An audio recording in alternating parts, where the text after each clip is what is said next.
মন্ত্রী তথা মুখ্যমন্ত্রী হিসেবে 2026-27 সালের বাজেটের যে 43 নম্বর দাবি, সেই দাবির যে আলোচনা দীর্ঘক্ষণ ধরে এখানে হয়েছে, শাসক এবং বিরোধী দলের বিধায়করা অংশগ্রহণ করেছেন, তার জবাবি ভাষণের জন্য আমি আপনাদের সামনে দাঁড়িয়েছি এবং আমি আশা করব এই যে প্রস্তাবিত বাজেট 5,341 কোটি 49,01,000 টাকা, এটা সর্বসম্মতিক্রমে আপনারা অনুমোদন দেবেন।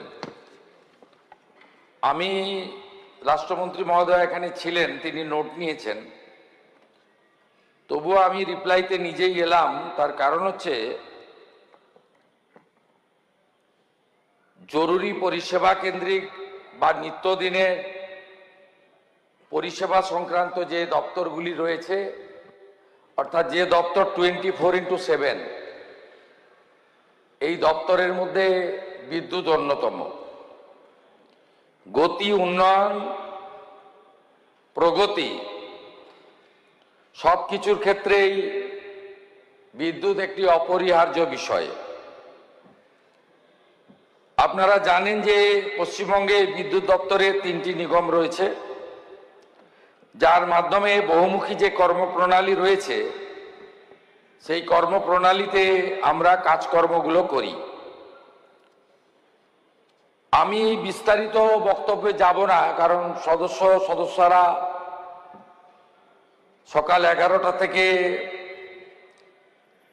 করছেন আলোচনা, অম্ল মধুর সব রকম টেস্ট পেয়েছেন। মাঝখানে বিয়ে কমিটি, ক্যাবিনেট, সূর্য অস্তমিত যাচ্ছে। একজন বিপ্লবীকে তো আপনি বাইরে বের করেও দিয়েছেন। অতএব অনেক রকম অভিজ্ঞতা আজকে আপনার হয়েছে বা আমাদের হয়েছে। আমি কতগুলো বিষয় ঘোষণা করব। প্রথমে WBPDCL এর বক্রেশ্বরে নতুন সুপার ক্রিটিক্যাল তাপবিদ্যুৎ প্রকল্প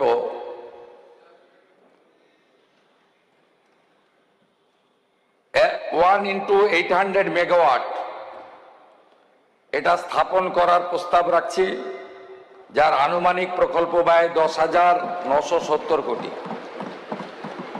বক্রেশ্বর জলাধারে মেগা ফ্লোটিং সোলার প্রকল্প 200 মেগাওয়াট ক্ষমতা সম্পন্ন ফ্লোটিং সোলার ফটোভোল্টাইক FSPV প্রকল্প এবং 80 মেগাওয়াট অবলিক 320 মেগাওয়াট ঘন্টা ক্ষমতা সম্পন্ন ব্যাটারি শক্তি সঞ্চয় ব্যবস্থা স্থাপন, আনুমানিক প্রকল্প ব্যয় 2014 কোটি টাকা। কোলাঘাট তাপবিদ্যুৎ কেন্দ্রে ব্যাটারি শক্তি সঞ্চয় ব্যবস্থা, এর জন্য প্রকল্প ব্যয় 1,238 কোটি টাকা। কোলাঘাট তাপবিদ্যুৎ কেন্দ্রে সৌর বিদ্যুৎ প্রকল্প, এর জন্য আনুমানিক প্রকল্প ব্যয় 183 কোটি টাকা। WBPDCL কে একটি পাবলিক লিস্টেড কোম্পানি হিসেবে তালিকাভুক্তকরণ করার প্রস্তাব আমি রাখছি, যা প্রক্রিয়ার মধ্যে আছে। অনুমোদিত শেয়ার মূল্যায়ন 12,000 কোটি, পরিশোধিত শেয়ার মূল্যায়ন 8,285.21 কোটি টাকা। এই ব্যবস্থার মধ্য দিয়ে ইতিমধ্যে এটা প্রফিট মেকিং কনসার্ন, এর ফলে কর্মসংস্থানও তৈরি হবে, আমাদের রাজ্যে অর্থনৈতিক শ্রীবৃদ্ধিও ঘটবে এবং লভ্যাংশের একটা বড় টাকা এই রাজ্যে CSR এ কর্পোরেট সোশ্যাল রেসপন্সিবিলিটিতে আমরা খরচ করতে পারবো। 6 নিজস্ব কয়লা খনি থেকে অতিরিক্ত কয়লা উৎপাদন এবং সেই কয়লা বাজার মূল্যে বা নিলামের মাধ্যমে স্বচ্ছতার ভিত্তিতে 3.0 মিলিয়ন টন কয়লা উৎপাদন ও বিক্রয় করব আমরা আমাদের হাতে এখন কয়লা এক্সেস এসে গেছে। আপনারা শুনলে খুশি হবেন যে আমাদের পরিকল্পনার মধ্যে আমরা বেশ কিছু নতুন পরিকল্পনা সামগ্রিকভাবে বিদ্যুৎ দপ্তরের পক্ষ থেকে আমরা নিয়েছি। এর জন্য আমরা কেন্দ্রীয় সরকারের যে স্কিমগুলোতে বিগত রাজ্য সরকার যুক্ত হয়নি, যেমন পিএম-ই ড্রাইভ প্রকল্পের অধীন নোডাল সংস্থা হিসেবে WBSEDCL রাজ্য জুড়ে ব্যাপক ইভি চার্জিং স্টেশন পরিকাঠামো গড়ে তুলবে।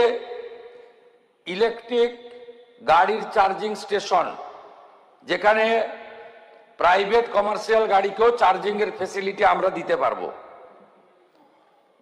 কৃষি ফিডারগুলি সৌরকরণের লক্ষ্যে কেন্দ্রীয় সরকারের PM কুসুম প্রকল্প গ্রহণ করা হয়েছে এই সরকার আসার পরে, যার ফলে কৃষকদের বিদ্যুতের বিল অনেকটা লাঘব হবে।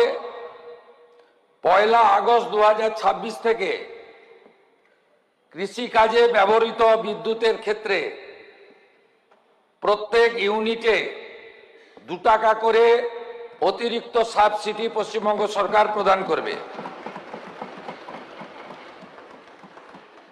ডিভিসি দামোদর ভ্যালি কর্পোরেশনের সঙ্গে যৌথ উদ্যোগে পাঞ্চেতে 1000 মেগাওয়াট পাম্প স্টোরেজ প্রকল্প স্থাপনের জন্য পরিকল্পনা গ্রহণ করা হয়েছে। এর বাইরেও রেল, ন্যাশনাল হাইওয়ে, BSF, অন্যান্য কেন্দ্রীয় সংস্থার বিদ্যুৎ বিশেষ